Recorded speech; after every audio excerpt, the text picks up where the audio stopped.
Bonjour à toutes et à tous, OTEP et bienvenue au Goûter panafricain, le podcast du panafricanisme de la communauté noire où on va débattre de l'actualité qui se passe en ce moment même au Sénégal, en Afrique et au Sénégal plus particulièrement.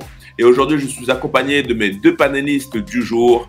Notre invité mystère, notre voix mystère, c'est Achensu. Comment tu vas, Achensu? Oui, je vais très bien. Merci encore une fois, Thomas. On est tous là pour pouvoir commenter donc cette actualité un petit peu particulière. Monsieur aussi Aton.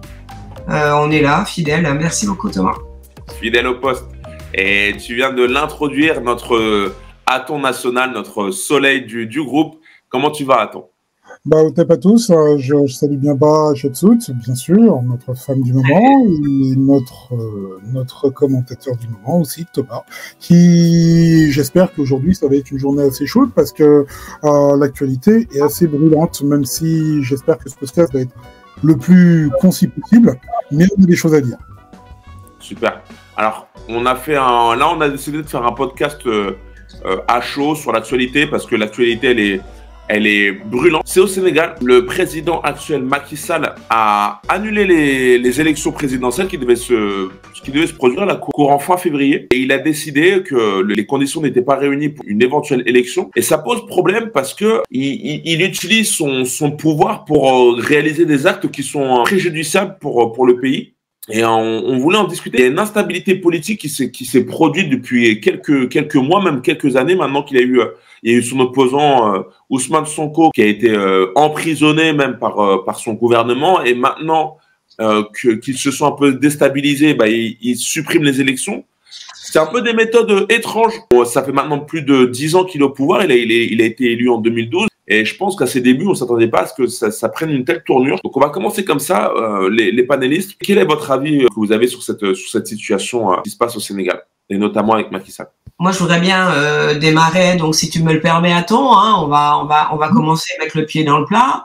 On va se poser la question, qui est Macky Sall? Parce que Macky Sall, c'est quand même pas un bleu entre guillemets, c'est-à-dire un débutant en politique. Il a quand même une longue carrière, président donc de l'Assemblée nationale au Sénégal. Il a quand même le dos dur, quoi. Il sait ce que ça veut dire faire de la politique.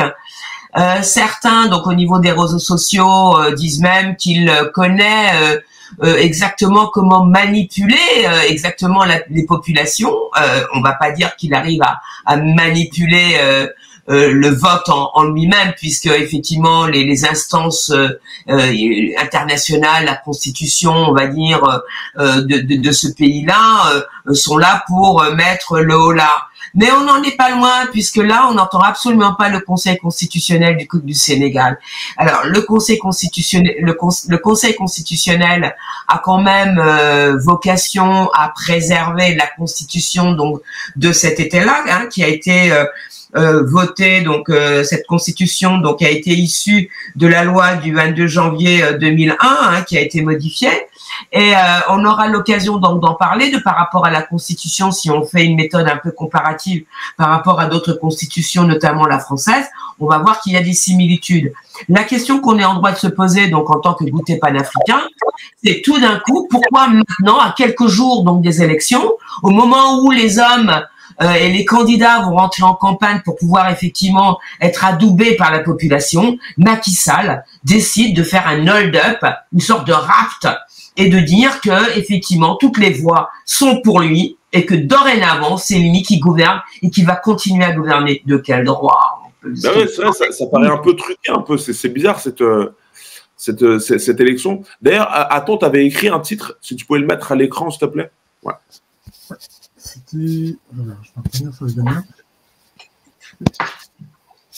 Sénégal, un report de la présidentielle annoncé par Macky Sall. Toi, Aton, qu'est-ce que tu en penses de ce qui vient de se passer? C'est juste, on va d'abord situer un petit peu le Sénégal pour ceux qui ne connaissent pas. C'est vrai que le Sénégal, c'est une république, c'est la République du Sénégal. C'est un État d'Afrique de l'Ouest qui est bordé en océan Atlantique à l'ouest. Et au nord-ouest, on a la Mauritanie, le Mali à l'est. Donc le Mali, on va bien sûr en parler, et la Guinée.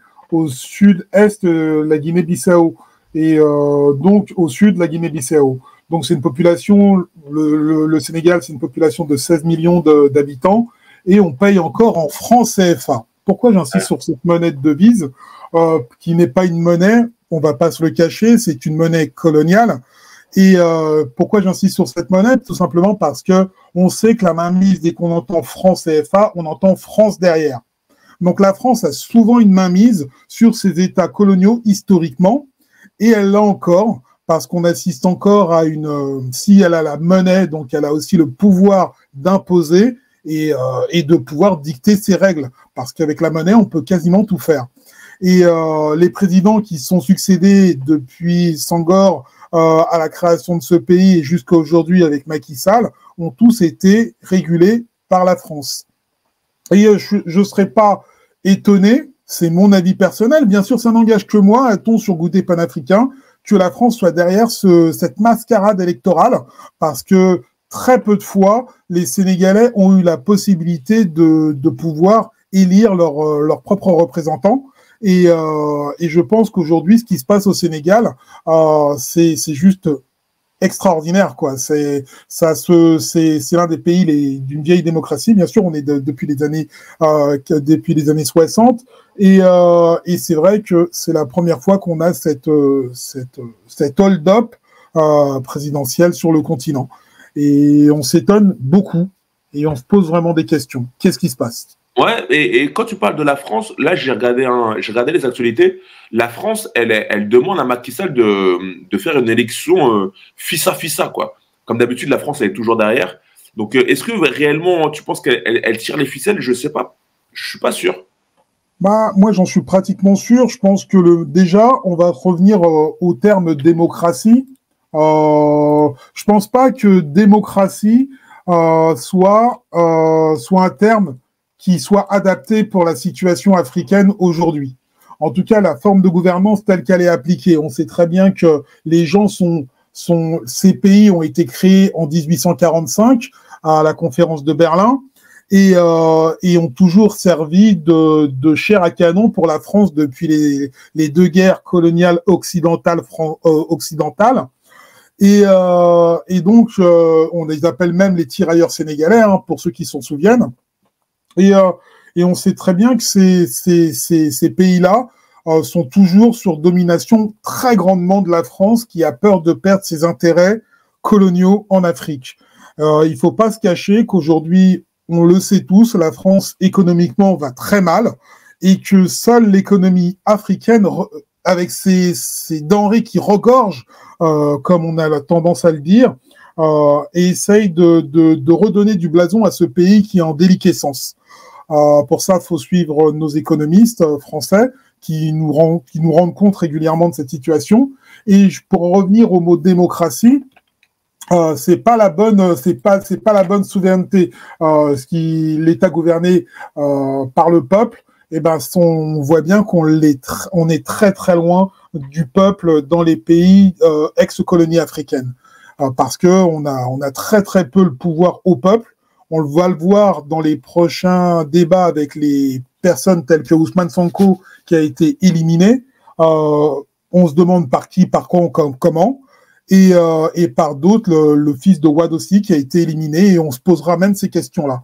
Donc la démocratie n'est peut-être pas la bonne solution pour ces pays-là, qui ont jamais connu vraiment de liberté, de souveraineté économique. Pour moi, c'est juste une extension de la France où on prend des denrées et on les exploite pour faire marcher ce qu'on appelle la République française.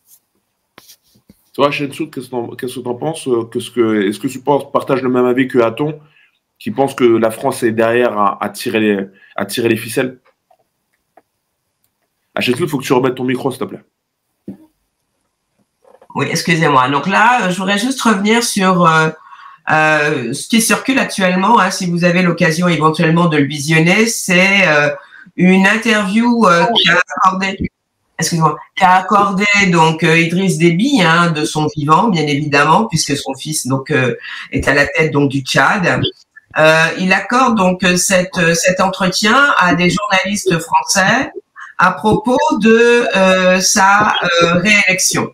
Et il le dit bien, hein, apparemment, ça c'est vraiment quelque chose qu'il le dit, et donc je pense qu'il avait des sources bien documentées pour pouvoir l'affirmer. Il dit, la France, et notamment un émissaire français, est venu donc au Tchad pour l'enjoindre, pour le forcer à se représenter donc à un autre mandat à la tête de ce pays, qui va le conduire donc à sa perte.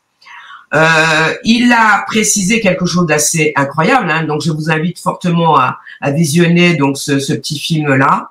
Il dit, un constitutionnaliste français est arrivé donc au Tchad, il ne le connaissait pas, c'était donc un émissaire donc du gouvernement français d'alors, pour pouvoir modifier la constitution pour qu'il puisse se représenter, alors qu'il l'avait bien dit, selon la constitution donc tchadienne, il n'avait plus la possibilité de le faire. Donc, lorsque on voit à quel point les intérêts vitaux donc de la France sont en jeu, il est impératif effectivement pour les représentants des gouvernements successifs d'envoyer donc ce qu'on appelle des constitutionnalistes, c'est-à-dire les constitutionnalistes qui, à l'image de la première constitution, puisque je le rappelle, la France avant la première constitution de 1791 n'avait pas de constitution, puisque c'était une royauté et que les rois se succédaient de lignée par le sang, hein, ils se disaient donc détenteurs d'un pouvoir divin à la tête donc de ce pays-là. Il faut savoir qu'il y avait le tiers-État, c'était pas pour rien que l'on dit le tiers-État. On voit apparaître un mot qui est assez intéressant, puisque le tiers-État qualifie la multitude de travailleurs. La multitude de travailleurs qui n'ont pas de droits, qui sont dépossédés, qui n'ont pas de patrimoine à proprement parler, sauf leur force de travail. Et le roi et l'aristocratie donc de ce pays-là va s'accaparer les fruits de ce travail-là. Alors, la première constitution en France va créer des constitutionnalistes. Hein, il va y avoir une assemblée nationale qui va débattre du contenu des lois pour pouvoir administrer un territoire, définir ce que c'est qu'une nation, imaginer qu'est-ce qui va faire cohésion sociale. Donc, si on a effectivement un savoir-faire qui est purement français, à un moment donné, ça s'exporte. Et à votre avis, où est-ce que ça va s'exporter? Dans les anciennes colonies, donc avant 1960 et même après. Même avant 1960, puisqu'avant 1960, on va dire que les pays de la France francophone étaient sous protectorat, et notamment le Sénégal. Donc, à partir des indépendances, pour éviter justement la perte d'influence, ils vont installer des constitutions qui vont fortement ressembler à ce qui est institué en France. Et si vous avez l'occasion, je vous invite à le faire, de comparer la constitution donc du Sénégal, la constitution issue de la loi du 22 janvier 2001, et qu'est-ce qu'il dit? Je vais vous le lire, je me permets, je l'ai imprimé il y a 2 minutes.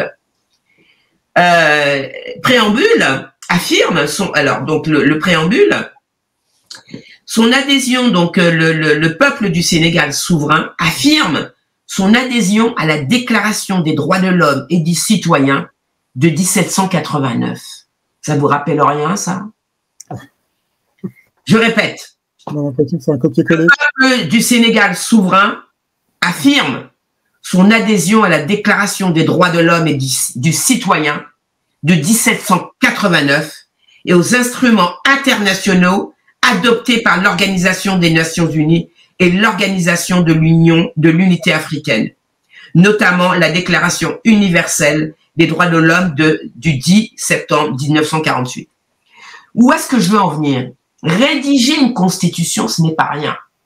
Ça va impulser au niveau donc du territoire une certaine dynamique, une direction qui va donner à la population une orientation pour pouvoir développer, identifier culturellement les orientations du pays en fonction d'un idéal, un idéal de vie, un idéal spirituel, un idéal social qui permette effectivement à la population donc de bien vivre. Là, on est en train de se poser la question, alors toujours dans la comparaison, si vous lisez donc, par exemple, je vais me le permettre, hein, la constitution donc de la Chine, parce que la Chine a une constitution. Elle a une constitution donc de 1982, consolidée donc en 2018. Et vous verrez que dans cette constitution, que dit la Chine? Elle parle de son histoire, elle parle de la manière dont le peuple chinois va créer des droits propres à la population, en bénéfice de la population.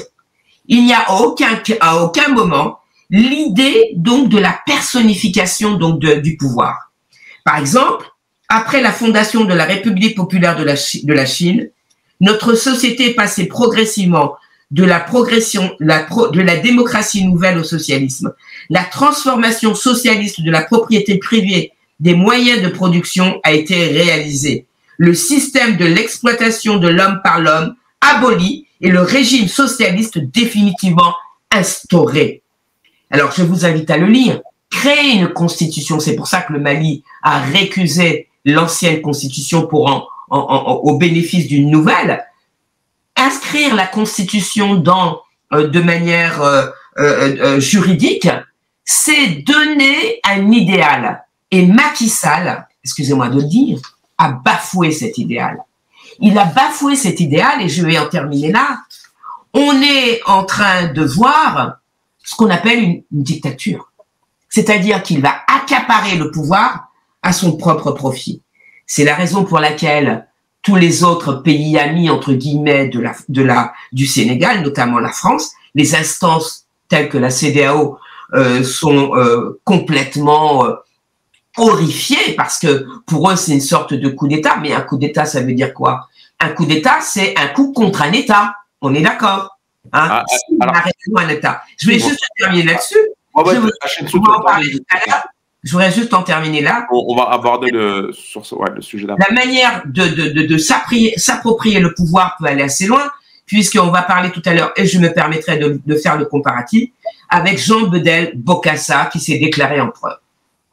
Ouais, donc en fait, je voulais rebondir sur la CEDEAO, parce que la CEDEAO, elle s'est offusquée là quand il y a eu le Mali, quand il y a eu le Burkina Faso et le Niger qui se sont réveillés, j'ai envie de dire, par rapport aux anciennes, à la colonisation des anciens pays impérialistes. Et là, on n'entend pas trop la CEDEAO tout d'un coup. Excusez-moi, mais on l'a entendu pour un peu. Il y a une déclaration il y a quelques heures, hein, donc aujourd'hui, pour dire que bon, c'est pas bien, ça se fait pas, quoi. Mais ça se fait pas, mais c'est très léger, quoi.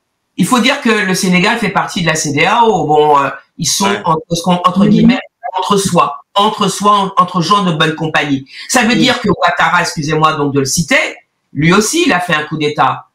Tout ce qu'il a fait pour se maintenir au pouvoir, en éliminant les opposants et physiquement, n'a jamais été contesté par qui que ce soit au niveau des pays de la CEDEAO, etc. Donc, à un moment donné, il y a deux poids, deux mesures. On va en discuter, je laisse la parole. Oui, c'est vrai que le deux poids, deux mesures, il est vraiment outrancier. Mais c'est vrai que dès qu'on parle des premiers présidents, que ça soit même celui... moi, je voudrais revenir sur les événements du Mali, du Tchad et du Burkina. C'est eux qui créent un peu cette remise en donne aujourd'hui. On va pas se cacher que le fait que la CEDEAO qui est financée par l'Union européenne, s'il y a encore des Africains qui pensent que la CEDEAO était encore indépendante, c'est faux. Donc, qui financent, dirigent. On peut imaginer, hein. Moi, je suis financier, c'est moi qui donne l'argent, et ben, c'est moi qui donne mes directives pour qui va être président ou pas dans cette région, pourvu que les matières premières soient dirigées vers le pays, l'Europe en question. Il est clair que depuis les premiers présidents, que ça soit Senghor, que ça soit que je suis Abdou Diouf, des Wade ou maintenant des Macky Sall, c'est tous des gens formés par Paris. C'est des gens qui ont une mentalité de formés par Paris. Ils préfèrent protéger plus la République que leur peuple. Et donc, on voit bien que ces gens-là ne sont pas adaptés pour être dans une Afrique en 6260, comme on pourrait le dire en Afrique, ou en 2024, pour ceux qui sont encore dans ces datations, parce que le peuple désire autre chose. Et on voit que la jeunesse aujourd'hui africaine veut autre chose. Elle veut du changement. Elle veut que ces anciennes colonies, ces anciennes directions soient bannies. Et nos jeunes qui sont aux portes là, qui poussent et qui nous demandent changez, devenez africains, prenez nos intérêts en question, eh ben ils sont vraiment bafoués aujourd'hui. Et c'est à eux qu'on veut dédier vraiment ce podcast, qu'ils soient vraiment courageux. Et je sais que c'est dur, mais en tout cas, on sera là en tout cas pour les soutenir, parce que il y a que l'Afrique qui peut changer la donne de l'Afrique aujourd'hui. Et aujourd'hui, c'est le moment où jamais on peut changer la donne, parce qu'on peut le faire. Donc, les Occidentaux sont pas si invincibles que ça. Et l'Afrique a tous les trésors pour s'en sortir.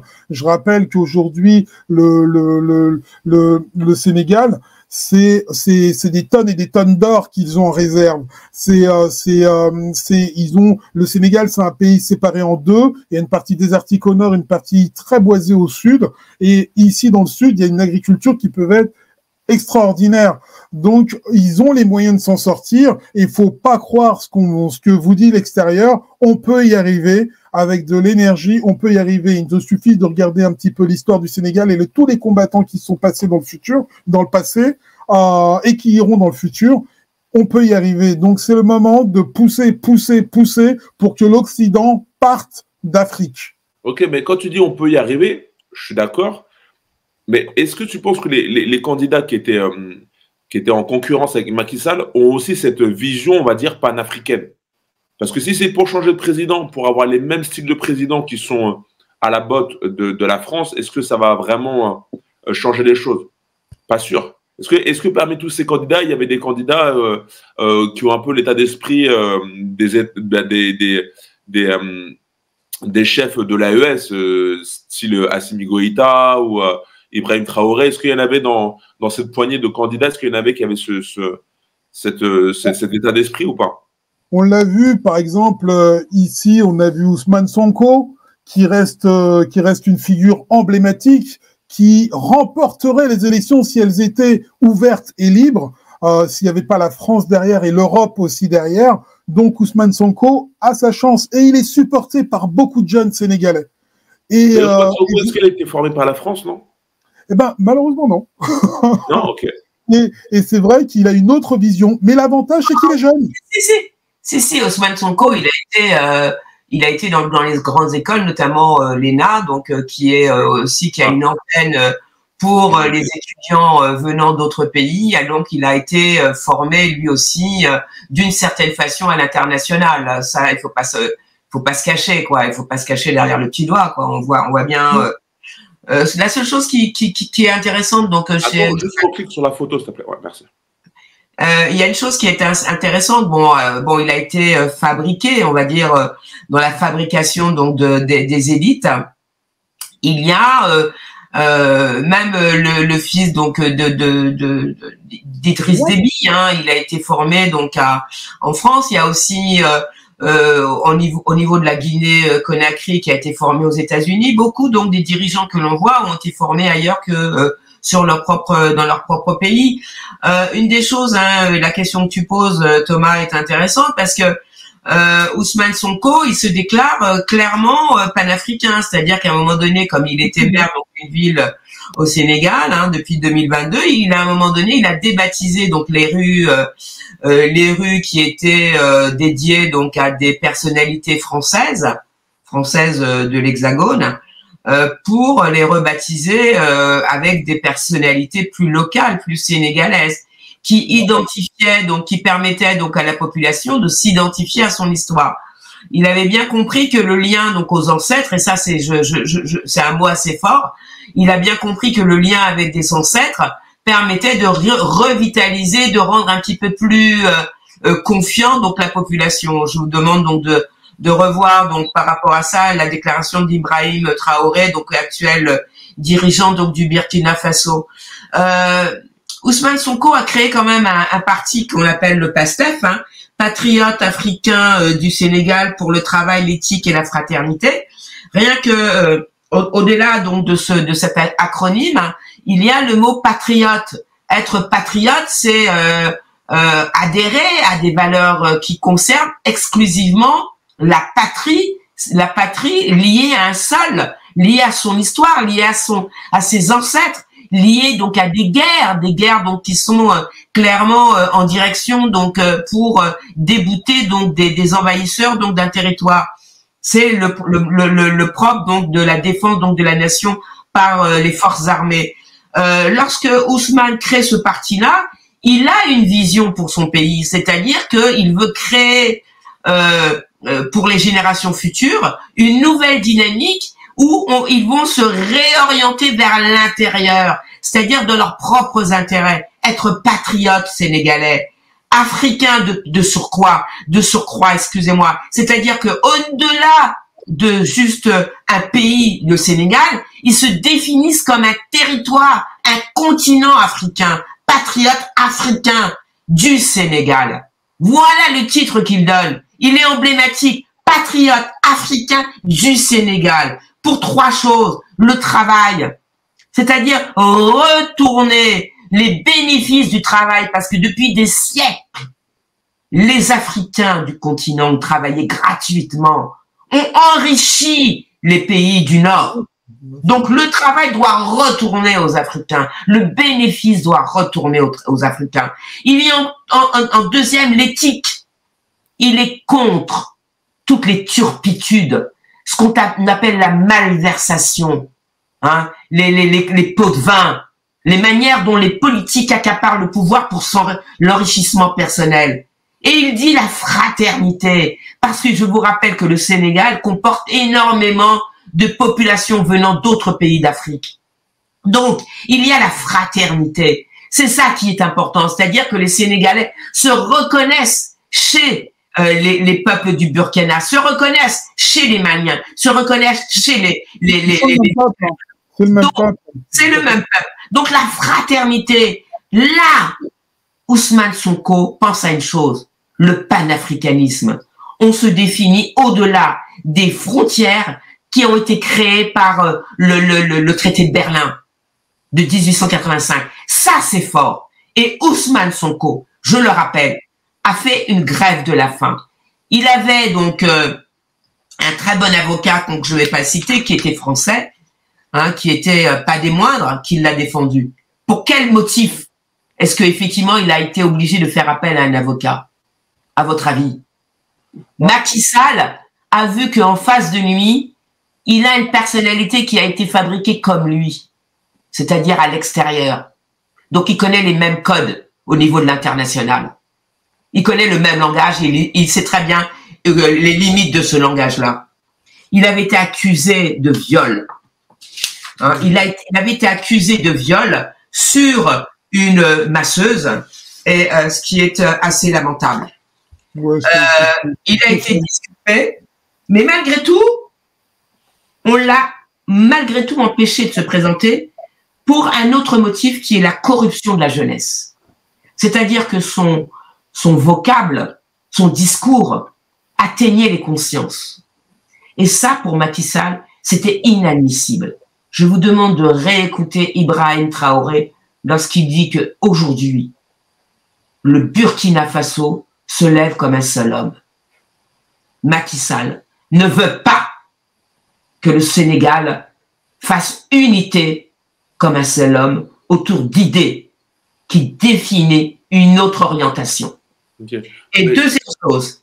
Juste Achentsou, pour pas que ça soit trop long, pour vous, ça serait quoi la solution? Là, tout de suite, là, ça serait quoi? Un coup d'État, l'arrivée de, par exemple, l'AES qui viennent les sauver, ça serait quoi la solution? Le lever du peuple, tout simplement. C'est vrai que Juan Branco nous disait, Juan Branco, c'est l'avocat d'Ousmane Sonko, qui a été expulsé il n'y a pas si longtemps que ça, il y a 6 mois, par l'État sénégalais parce qu'il dérangeait et qui protégeait Ousmane Sonko. Donc voilà, donc c'est la levée du peuple. Il faut que le peuple se lève comme un seul homme.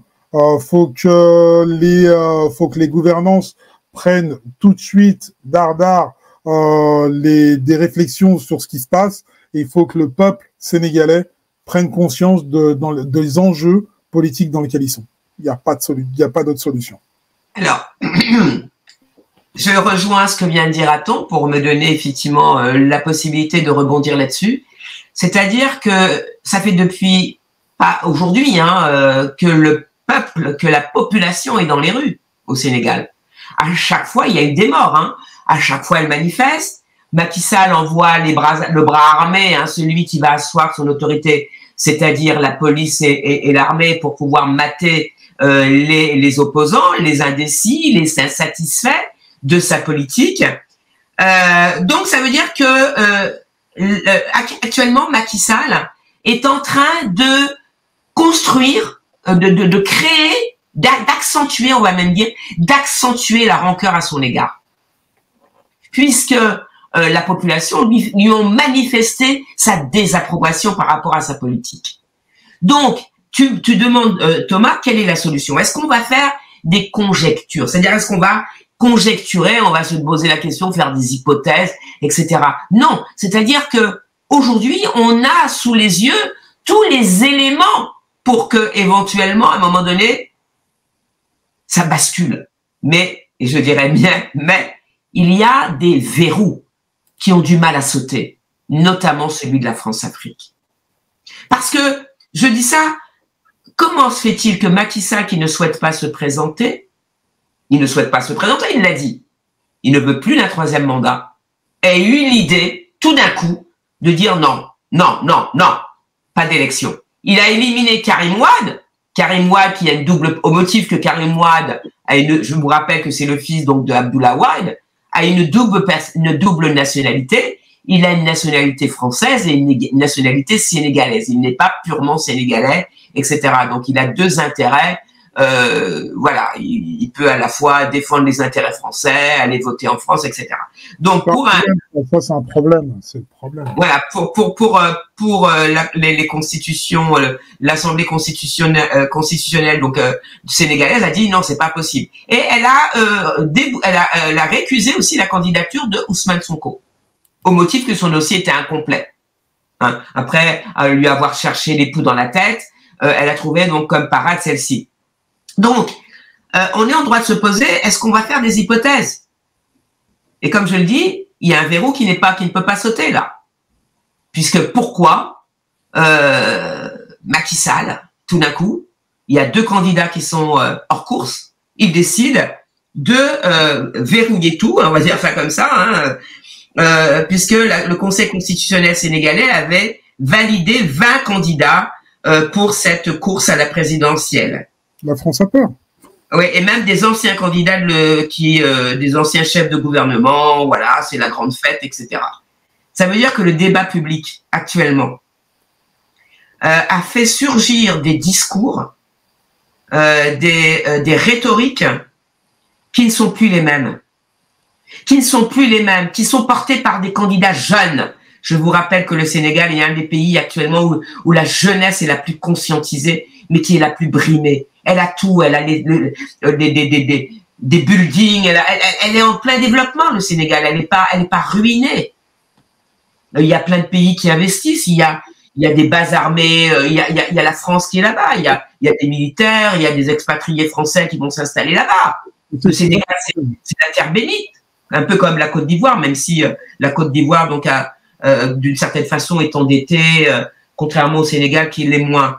Bon, alors, qu'est-ce qui pousse le Macky Sall? Alors, tu me poses cette question, ça veut dire qu'on a des hypothèses. Mais moi, je ne voudrais pas aller trop dans les hypothèses. Comme l'a dit Aton, on a tout. On a une rancœur populaire. On a un nouveau discours qui est diffusé tout au niveau donc des différentes couches de la population, de la plus modeste au plus savant, on va dire, les bourgeois sénégalais. Et Macky Sall est complètement dépassé. Et notamment, il s'épaule, il est épaulé par des constitutionnalistes, par des gens qui lui disent ce n'est pas un coup d'État. c'est tout simplement le maintien de l'ordre de l'État. Ouais. Je rappelle C'est-à-dire qu'ils se disent que, vu ce qui se passe dans certains pays donc de l'AES, puisque se sont constitués, il y a une inconnue. Qu'est-ce que le Sénégal, qui est quand même un ancien protectorat au moment de 1886, va devenir? Qu'est-ce que la France va perdre?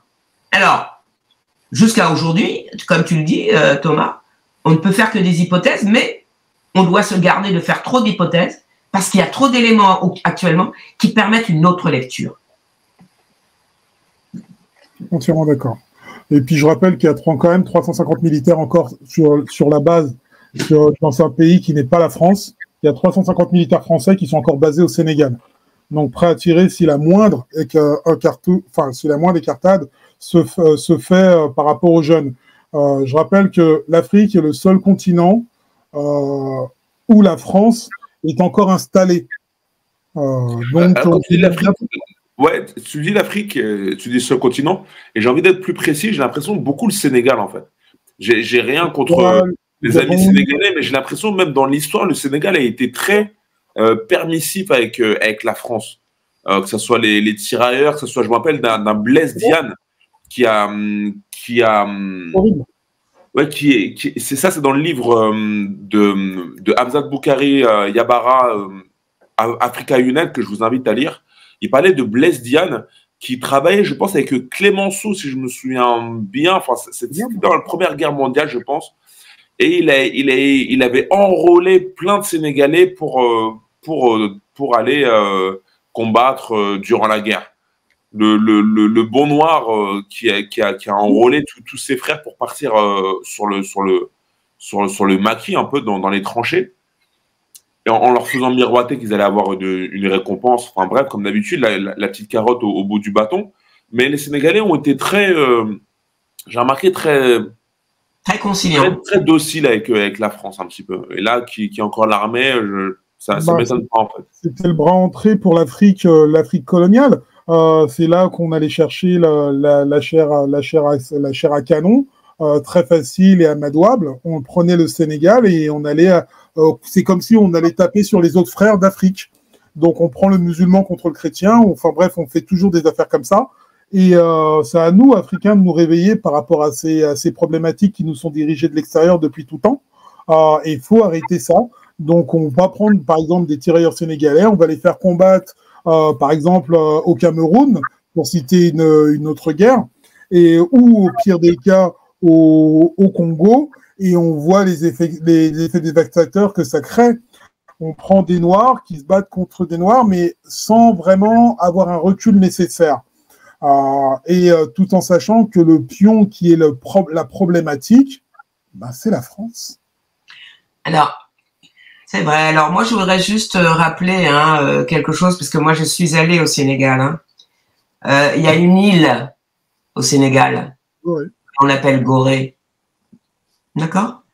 Gorée est quand même un point assez important, puisque c'est de là que les captifs partaient, les déportaient, faisaient le voyage sans retour vers les États-Unis, voilà.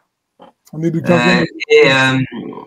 Et la Caraïbe. Donc, la question de pourquoi le Sénégal reste dans les livres d'histoire, les historiens, les nouveaux qu'on pourrait appeler les panafricanistes, il faut relire ça avec ce regard-là aujourd'hui. Pourquoi le Sénégal a encore garde cette trace d'être un territoire à enjeu pour les colons, les anciens colons, les néocolons, etc. Comme je le rappelle, il y a d'abord au niveau de l'histoire, le territoire donc de Gorée. Et puis il y a aussi quelque chose d'incroyable, c'est que le Sénégal, il faut connaître son histoire, faisait partie donc d'un grand empire, extrêmement important, et que il a été morcelé. il a été dépossédé de l'intérieur par justement la France, qui a pris possession donc des comptoirs qui existaient précédemment. Donc ça veut dire que le Sénégal était un territoire florissant pour le développement du commerce international. Et il n'est pas étonnant que il était un petit peu sur la trajectoire au niveau de la navigation pour permettre ce commerce-là. Donc le Sénégal garde dans les traces de ce métissage de toutes sortes horribles à niveau de son territoire, au niveau de son peuple, au niveau de ses institutions, au niveau de la manière dont la société est constituée. Et c'est aussi quelque chose d'incroyable parce que il y a énormément de chercheurs panafricains qui se sont attelés à ce travail-là au niveau des consciences et de l'édification du nouvel homme du continent, du nouvel africain, c'est de se défaire des chaînes. De l'Occident. Citer encore des exemples comme tu viens de le citer. On a aujourd'hui des présidents Macky Sall qui ne font que renforcer les chaînes au niveau des consciences. Et les jeunes sénégalais, je m'adresse à eux, en ont assez de ces chaînes-là. Ils ont, lorsqu'ils regardent Gorée, qui est quand même fait partie de leur territoire, ils ont à ciel ouvert une sorte de verrue qui leur rappelle leur passé triste et sinistre. Ils méritent mieux. Ok, on va conclure le podcast sur ça. Peut-être, Aton, si tu as un dernier mot. Pensez bien sûr à vous abonner et à liker, très important. Ouais. Je dirais que le Sénégal aujourd'hui, on va attendre d'être déjà le titre Nulde, tôt ou tard, il va partir, Macky Sall. Donc voilà. Et voilà, on veut vraiment que le Sénégal puisse sortir de là, mais surtout de sortir de ce marasme France-Afrique et qu'il puisse retrouver une économie avec l'AES dans un pays plus ou moins libre et qui puisse s'associer, je l'espère, dans le long terme avec cette nouvelle économie qui vient d'émerger très récemment sur le continent d'Afrique. Parce que ce sont les mêmes peuples et on est plus fort en s'alliant qu'en étant tout seul. L'union fait la force. Super. Alors, je voudrais juste ajouter 2 petits mots si tu me laisses la possibilité. Oui. Encore une fois, il y a donc des mécanismes de prédation qu'il est nécessaire donc de reconsidérer. Aujourd'hui, il faut reconsidérer les alliances, il faut reconsidérer les partenariats, il faut reconstituer les consciences et la Constitution est aussi un document essentiel. Et pour ça, je pense que les personnes du continent sont à même et sont assez adultes pour pouvoir le faire. Exactement. Il faut arrêter de penser qu'on est les habitants du continent soit comme des enfants en fait qui sont pas capables de prendre leur destin à bras le corps alors que c'est totalement possible et totalement faisable. Et sauf que si ça n'a pas été fait, enfin si ça a été fait, mais ils ont eu tellement de bâtons dans les roues, ils ont tellement eu d'assassinats, de magouilles, il y a eu tellement eu de blessures dans le passé que maintenant il faut prendre le temps aussi de cicatriser et d'avancer. Et c'est ce qui se passe actuellement avec les pays de l'AES, par exemple, c'est eux qui me viennent en tête. Et pourquoi pas avec le peuple, comme vous avez dit, au Sénégal, qui pourrait se soulever contre l'injustice qui se passe en ce moment avec Macky Sall. En tout cas, on vous laisse débattre sur Goûter Panafricain. C'est votre podcast, c'est vous qui faites vivre le podcast. Donc, laissez-nous vos commentaires. Pensez à vous abonner à cette chaîne Goûter Panafricain. Pensez à partager les contenus, à liker le contenu, à liker le podcast. Ça, c'est très important. Vous pouvez nous entendre sur notre chaîne YouTube, sur Apple Podcast aussi également, sur Spotify. Nous suivre sur notre compte Instagram, sur TikTok, Goûter Panafricain. On est heureux de vous voir de plus en plus nombreux à nous suivre. Donc ça nous donne de la force de continuer à vous faire des contenus. Et les panélistes, merci à vous d'avoir participé à chaud à cette actualité. Et on se retrouve très vite, parce que ça va, bien sûr, ça va évoluer. On se retrouve très vite pour vous faire encore plein de beaux podcasts. Goûter panafricain. À très bientôt.